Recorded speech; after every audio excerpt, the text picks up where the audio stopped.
続きなんだけどね、容疑者を9人だね。この辺全部やったからな。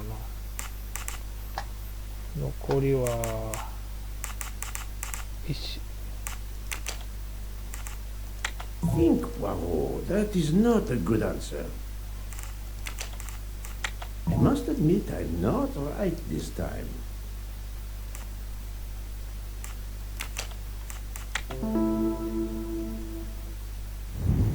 That was easy. Fräulein Schmidt, Pierre Michel, Monsieur Hardman and Monsieur McQueen are all linked to the Armstrong case. I also know that Sonia Armstrong's sister and godmother, Countess Andreni and Princess Dragomirov, are on this train. And finally, Detective Locke discovered that Mr. Foscarelli was the Armstrong chauffeur. If we add Detective Locke and Ratchet, of the 12 passengers in that coach, 9 have a connection with the Armstrong case. What next, Poirot? Or should I say, who next? It is time to summon everyone. Everyone? Even Dr. Constantine? The train crew other than Michel? Dr. Constantine, yes. I will need him. But we don't want the others as witnesses. I will see that their duties keep them occupied elsewhere. Excellent.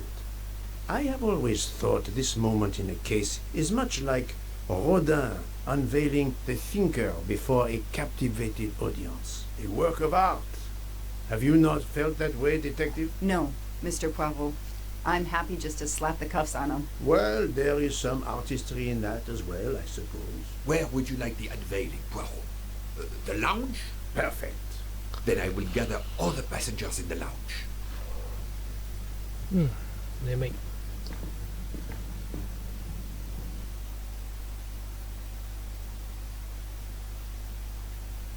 こっ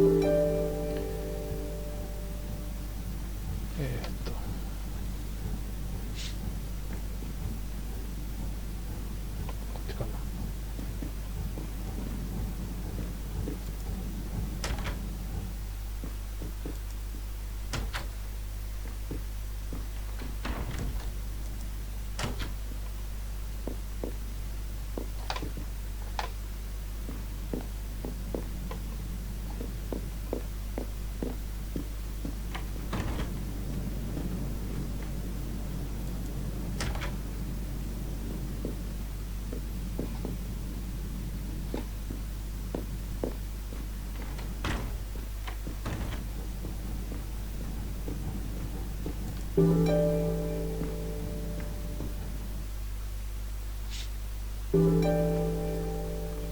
もうクライマックスだねこれは。Monsieur Book, are the train crew locked in their quarters? Yes, they are. Then the stage is set for the final act.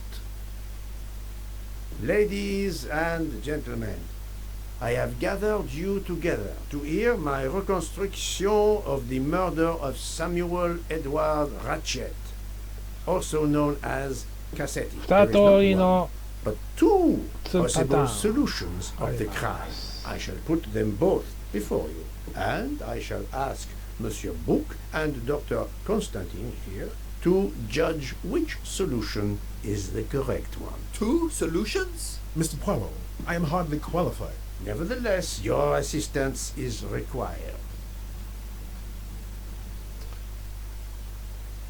Now, you all know the facts of the case. Ratchet was found stabbed to death this morning. He was last known to be alive at 12:37 a.m. last night when he spoke to the wagon-lit conductor through the door. His watch was found to be badly dented, and it had stopped at 1:15. Dr. Constantine, who examined the body, puts the time of death as having occurred between midnight and 2 in the morning. At half an hour after midnight, as you all know, the train ran into a snowdrift. After that time, it was impossible for anyone to leave the train. So, here is my first theory. The enemy, as Ratchet expected, joined the train at Vinkovsky by the door left open by Captain Arbuthnot and Monsieur McQueen, who had just descended to the platform. He was equipped with a wagon-lit jacket, which he wore over his ordinary clothes, and a pass key which enabled him to gain access to Ratchet's compartment in spite of the doors being locked. Ratchet was under the influence of a sleeping draft. This man stabbed him with great ferocity, 12 wounds in all.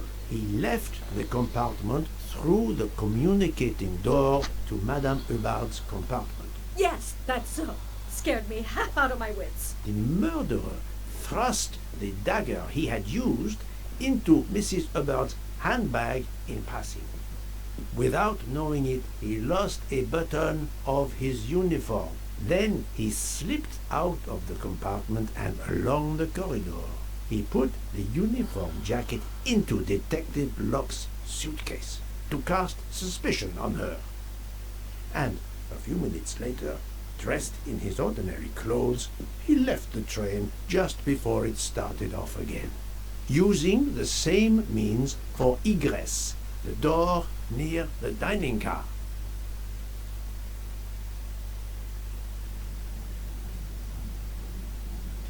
That is the first hypothesis.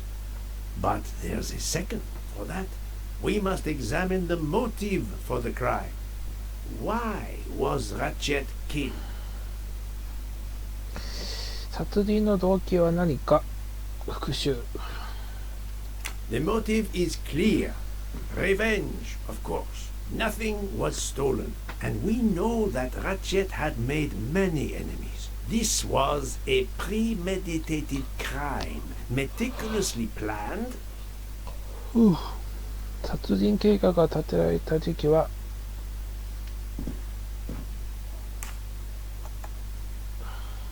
Since the kidnapping and death of little Daisy Armstrong, which traumatized many people close to the family. Even when the police concluded that it was Suzanne Moreau, questions remained. Detective Locke continued her investigation, as did others. They became convinced the truth lay elsewhere. We now know who the real murderer of Daisy is. ラジェットかな。 It is clear now that Daisy's killer was Ratchet, also known as Cassetti and Michael Clark and how many other names. But of course, many of you have known this for a long time. It is obvious that the 12 stab wounds are not a random number.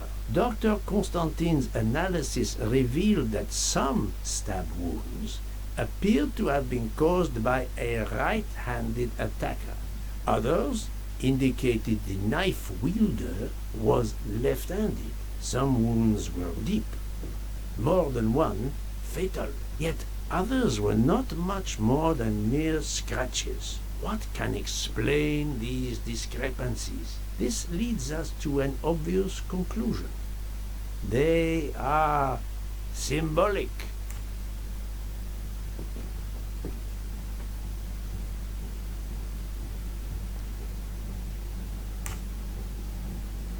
"12 stabs. 12! The same number as a trial jury in the United States. But not just a jury of 12 members condemning him to death, but 12 executioners as well. This self-appointed jury had meticulously planned for everything except Snow. snow. The avalanche that stopped us, as well as the presence of not one but 2 detectives on the train. They had to improvise, to hastily add clues and false leads. なんだこれ。赤い着物、壊れた時計、電子タバコの液体、車掌の上着。The conductor's jacket found in Detective Locke's suitcase was put there only to cast suspicion upon her. 赤い着物。 This woman in a red kimono does not exist. I don't know which of the passengers it was. It does not really matter. It was just a performance, a charade to introduce another possible culprit to muddy the waters. The time on Ratchet's broken watch was deliberately set to conceal the true time of the crime. The vial of vaping liquid incriminated Captain Arbuthnot. However, he had a solid alibi confirmed by Monsieur McQueen. Impossible then to suspect him. All these false leads were intended for me. But I am Poirot. I understood the truth. We have a train full of suspects. It's time to identify who the real culprits are. Let's start with Detective Locke.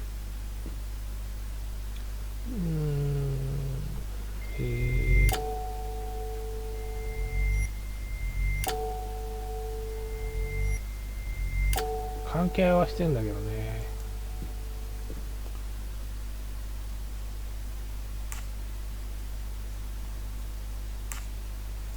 Planting the conductor's jacket in her suitcase was an attempt to implicate Detective Locke, but she couldn't fake her drugged condition. Dr. Constantine can testify that the drugged tea incapacitated her for hours, and she had 2 relapses. Let us move on to Monsieur McQueen. When I told him about Cassetti, he looked very surprised that I managed to make the connection between him and the Armstrong case. He told me, "But I thought we had..." I think he meant. 手がかりは全部消滅した。犯人はもう捕まった。 You thought you didn't leave any real clues linking the murder to the Armstrong kidnapping. Moreover, you insisted that Ratchet did not speak French when you knew I had heard a voice calling out in French that was supposed to be Ratchet. ミスター・マクイーンはラチェットを殺したのか。殺したんじゃないのかな。わかんねえな。 破れたラテンと塩だったため You took some pleasure in leaving me false clues, I think. It was quite annoying. But you told me yourself that your father was the district attorney who handled the Armstrong case. The case haunted my father. At first, he believed Suzanne Moreau had helped her boyfriend, Noah, to kidnap Daisy, even though there were questions that went unanswered, and a young policewoman refused to let it go, continuing to find discrepancies, but never enough to reopen the official investigation. That policewoman sits there. Her name is Joanna Locke. Then tell him. Tell him how in the end my father believed you, how he resigned a job that he loved, racked with guilt that he may have let that monster go free. He died young, broken, his faith in justice broken. That's what Ratchet did to him. Thank you for your honesty, Monsieur McQueen. Your father is one more victim of the man who called himself Ratchet. Now I will turn to Ratchet's valet, Monsieur Masterman. どっちだっけな。なんか関係してるような気がするんだよな。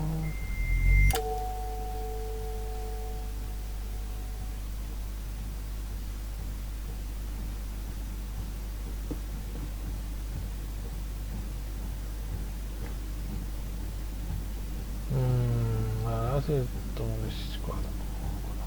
I suspect that Ratchet was not a kindly employer, but that's not a good enough reason to kill him.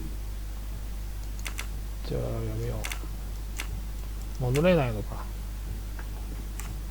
Ratchet sensed danger close to him and naturally wanted to stay awake. You gave him sleeping pills without his knowledge. Once he was sound asleep, you could do what you had to do in peace. Sir, I'll tell you the truth. I was Colonel Armstrong's adjutant in the war, sir, and afterwards, I was his valet in New York. I'm afraid I concealed the fact this morning. It was very wrong of me, sir, but I knew how suspicious it would look. Is that all you have to say? That's all, sir. Now, to leave no suspicious stone unturned, let us move on to Monsieur Book. What? Me? A suspicious stone?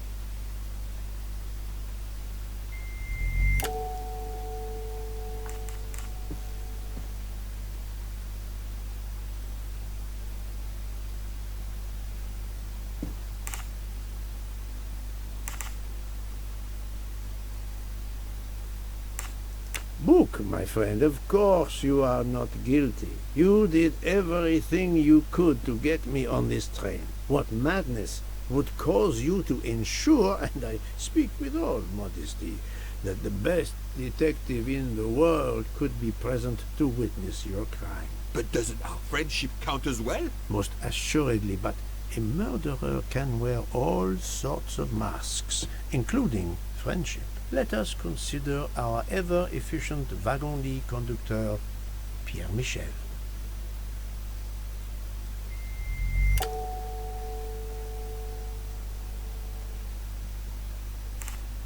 No, that is his motive. I need real, tangible proof.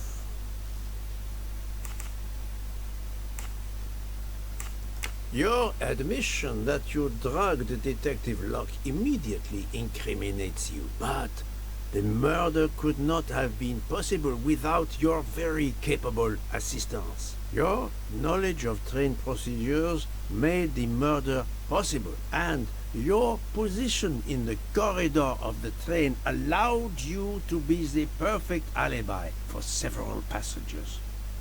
And your motive? Suzanne Moreau, Daisy Armstrong's poor nanny, who was wrongly accused and committed suicide, was your daughter. C'est un foiré. He got what he deserved. My poor daughter has finally been avenged. My Suzanne. My child. Let's move on now to Monsieur Hardman, one of 3 detectives on this train.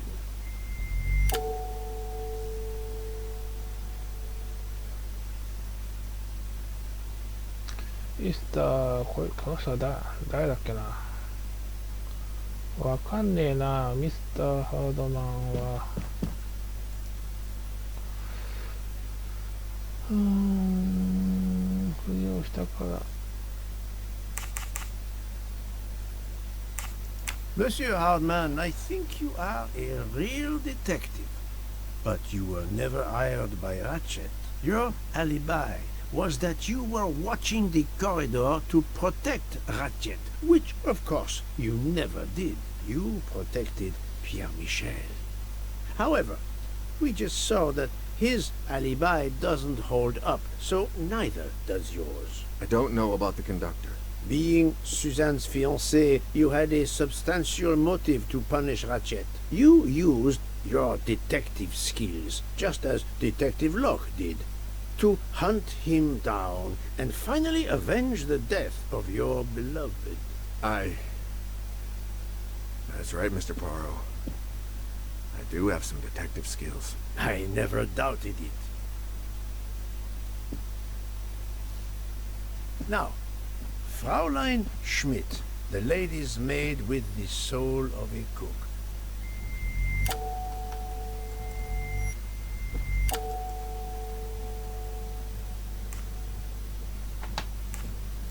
Fraulein Schmidt, you told me of your remorse for drugging Detective Locke. I believe you are sincere.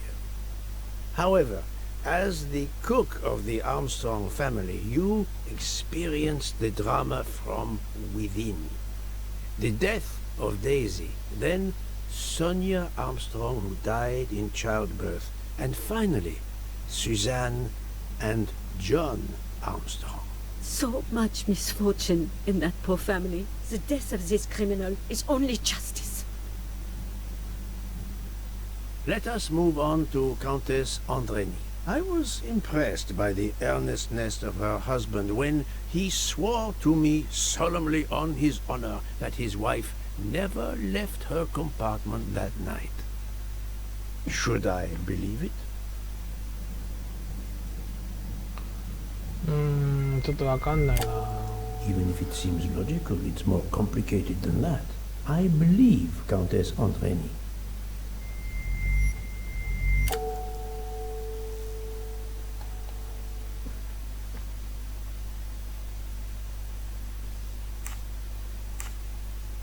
On the contrary, this fact gives her a motive for murder.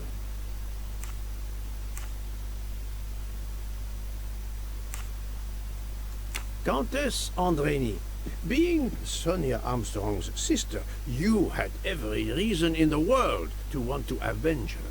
But you were incapable of stabbing someone, even after what he had done to you and your family. The night of the crime, you simply took a sleeping pill. I appreciate the irony that nearby, Detective Locke was also in a drugged sleep. When you awoke, you thought the nightmare was over. Rudolph? Hush, my love. Hush. Excellent transition.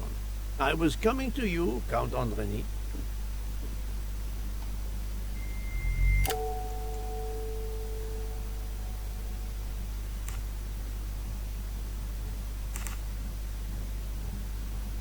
"12 people, a jury. This was very important to all of you. If Countess Andreni did not stab Ratchet, someone had to take her place. And you, Count, the beloved husband. I've seen how fiercely you love and protect your wife." Enough! I would do anything for Helena. Anything. Even that. Yes, even that. Let's move on to Monsieur Foscarelli.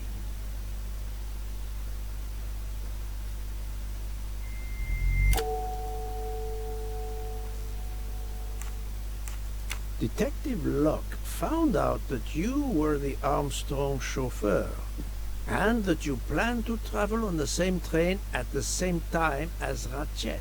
That is what made her decide to obtain a ticket as well. Unfortunately, she could not prevent the murder. Have you lost your tongue, Mr. Foscarelli? Oh, Daisy. She was the delight of the house. Tonio, she called me. And she would sit in the car and pretend to drive me.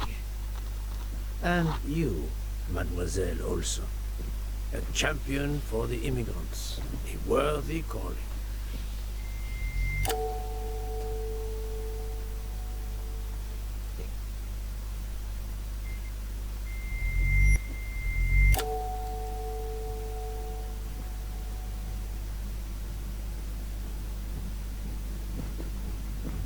Admittedly, she lied to me about Mademoiselle Debenham's schedule.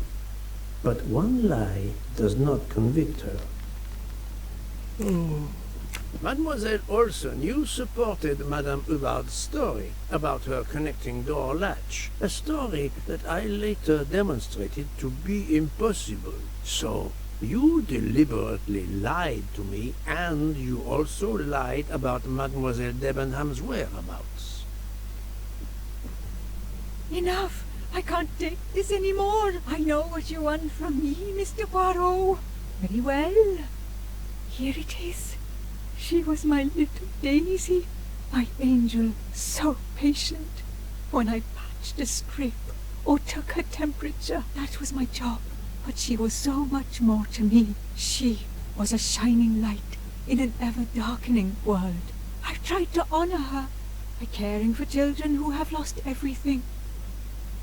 Thank you, Mademoiselle Olson. You too shed light on your part in this mystery.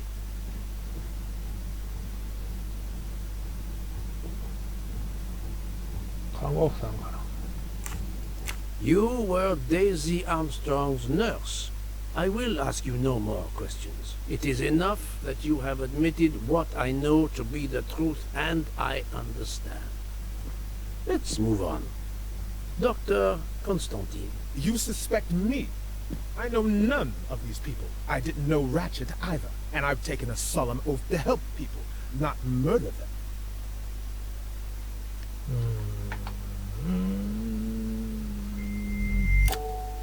Now really, Poirot, he has helped you get to the truth, not hidden it. こっちか。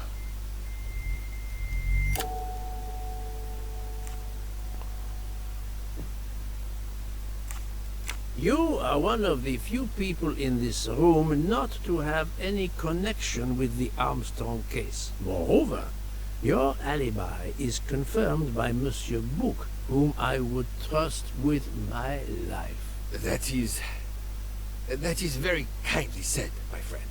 We now come to Mademoiselle Debenham and Captain Arbuthnot, whose relationship was not in doubt from the moment I inspected your room at the hotel. You have a bloody nerve. Indeed, I do. We're getting married. Congratulations, but I would rather talk about your relationship to John Armstrong.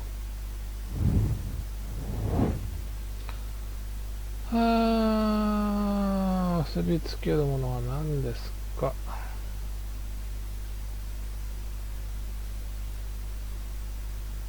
庭師かな。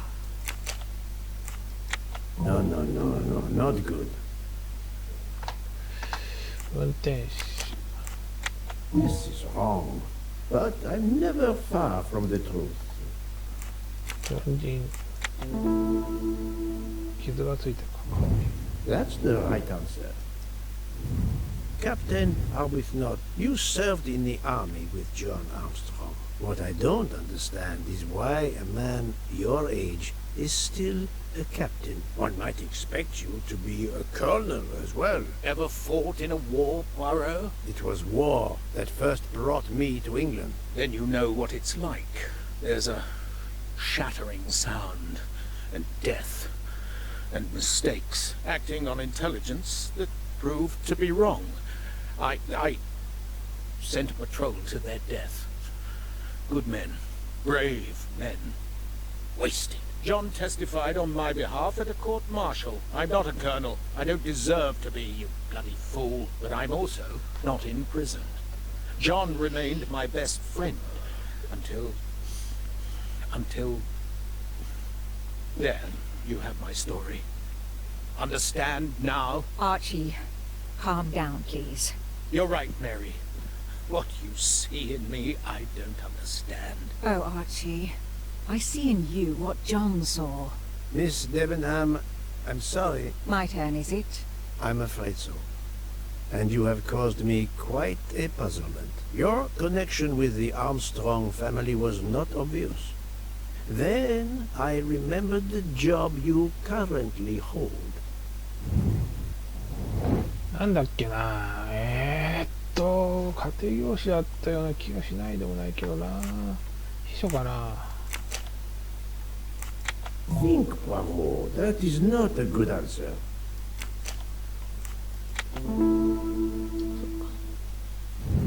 My little grey cells did not let me down. You were the teacher of... No, she was the teacher of Countess Andrény. You were the teacher of Helena Andrény, whose maiden name was Helena Goldenberg before she married Count Andrény. Yes, absolutely. Why lie to you? She was an excellent student. Captain Arbuthnot.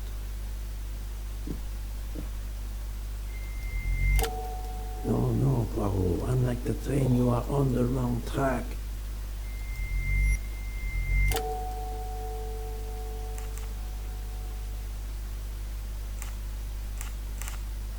You had one of the strongest alibis, thanks to Mr. McQueen. But his testimony melted like a snowflake. There went your alibi. Poof. Unless you have another one. As for you, Mademoiselle Denham,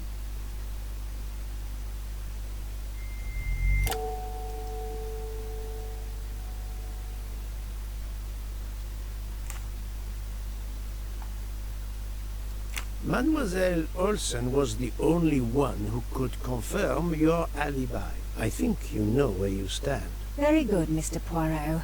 Are you satisfied? I will be soon. Now I must turn to Sonia Armstrong's godmother, Princess Dragomirov.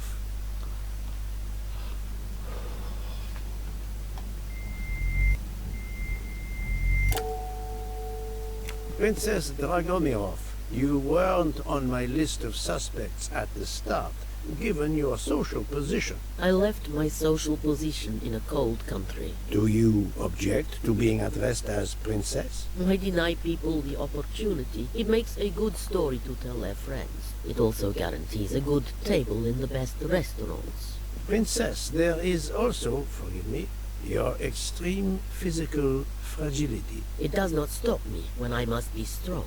Indeed. Of more importance, though, is the fact that you're the only left-handed person on the train. And the single blow to Ratchet from a left-handed person was very, forgive me, weak. Finally, I'm afraid I know the alibi that you shared with Fraulein Schmidt is false. You have been very thorough, sir.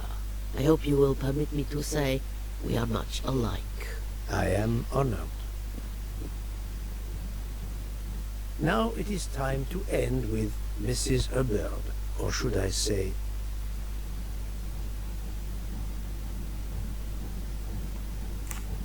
Think, Poirot, that is not a good answer. Linda Arden. If Princess Dragomirov hadn't told me about her relationship with this famous actress, I might not have made the connection. But you are a great actress, madame. Your performance as a flighty, self-involved woman was superb. I never would have guessed something entirely different. As for what ties you to the Armstrong family, it is obvious.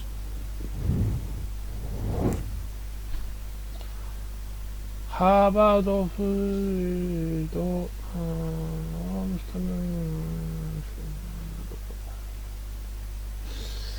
どっかかねえな、名付け親かな。I do not think that's the right answer.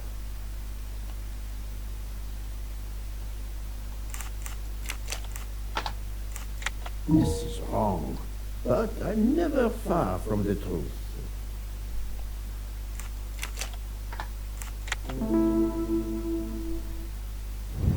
That's the right answer. Mrs. Hubbard, you are the mother of Sonia Armstrong and Mrs. Andreni.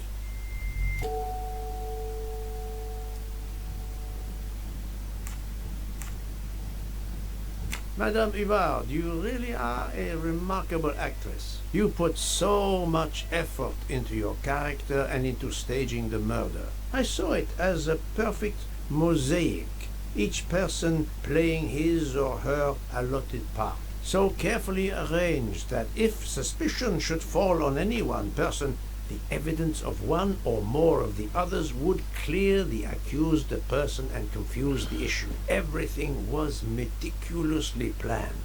But you hadn't expected that Detective Locke and I would be on this train, and the avalanche would block it on the night of the murder. You had to improvise. But again, improvisation would be another of your skills as an actress. So you came up with the story that the latch on the door that communicated with Ratchet's compartment was hidden by the handbag. I always fancied myself in comedy parts. That slip about the sponge bag was silly. Shows you should always rehearse properly. You know all about it, Mr. Poirot. You're a very wonderful man, but even you can't quite imagine what it was like. That awful day. I was just crazy with grief. So were the servants. We decided then and there that the sentence of death that Ratchet had escaped had got to be carried out. There were 12 of us, or rather 11. Suzanne's father was over in France, of course. First we thought we'd draw lots as to who should do it, but in the end we decided on this way. It was the driver, Antonio, who suggested it. Mary worked out all the details later with Hector McQueen. It took a long time to perfect our plan. We first had to track Ratchet down. Hardman managed that in the end. Then we had to try and get Edward and Hector into his employment. Well, we managed that. Then we had a consultation with Suzanne's father. Captain Arbuthnot was very keen on having 12 of us. He seemed to think it made it more orderly. He didn't like the stabbing idea much. But he agreed that it did solve most of our difficulties. Well, Suzanne's father was willing. Suzanne had been his only child. We knew from Hector that Ratchet would be coming back from the east, sooner or later, by the Orient Express. With Pierre Michel actually working on that train, the chance was too good to be missed. My daughter's husband had to know, of course, and he insisted on coming on the train with her. Hector wrangled it so that Ratchet selected the right day for traveling when Michel would be on duty. And then, at the last minute, you came. For the rest of the story, you worked out everything, Mr. Poirot. You were right about all of us. What are you going to do about it? If it must all come out, can't you lay the blame upon me, and me only? I would have stabbed that man 12 times willingly. It wasn't only that he was responsible for my daughter's death, and her child's, and that of the other child, who might have been alive and happy now. It was more than that. There had been other children kidnapped before Daisy, and there might be others in the future. Society had condemned him. We were only carrying out the sentence, but it's unnecessary to bring all these others into it, all these good, faithful souls. これさ、列車今動いてないよね。 You are a director of the company, Monsieur Book. みんな What 揺 do れ you て say? る。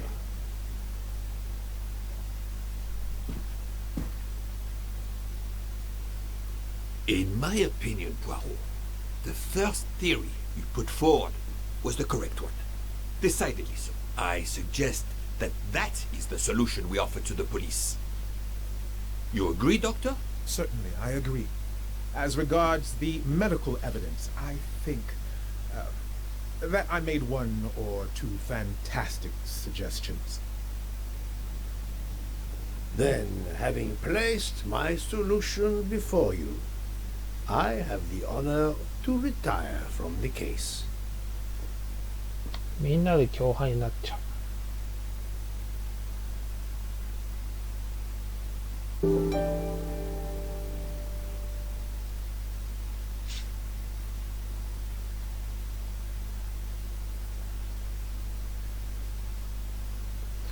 ドラマと映画でね、確かね、結論がね、分かれたと思うんだよね。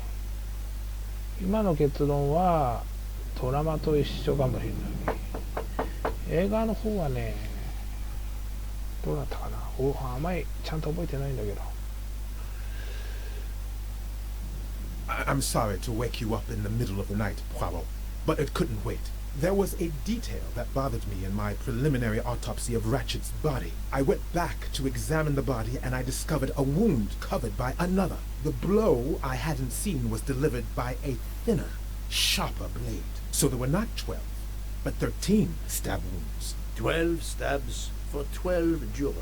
It doesn't work with 13 wounds. The symmetry is destroyed. It can't be one of the culprits who stabbed him twice? Doctor, a different knife was used. There is only one explanation. Somehow, some way, there is a 13th murderer on this train. We must tell Book. The case is not solved. あ、まだ続くのか。アンコールだって。じゃあもうちょっと今回ここまでにしようかな。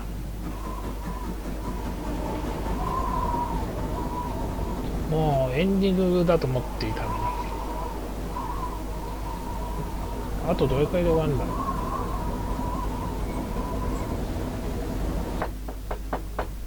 Please come in. Ah, book. I see we are moving at last. Yes. The way was finally cleared while we slept. If all goes well, we will arrive in Venice this evening. The train will be there for several hours for refueling and reprovisioning. What do we do with the 13th murderer? Do you have a lead? I thought about it.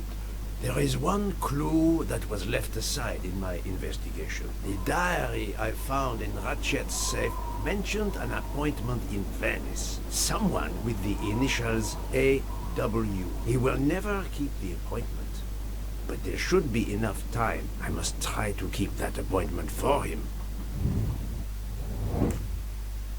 じゃあ今回ここまででしょう。次回短くなるか長くなるか分かりません。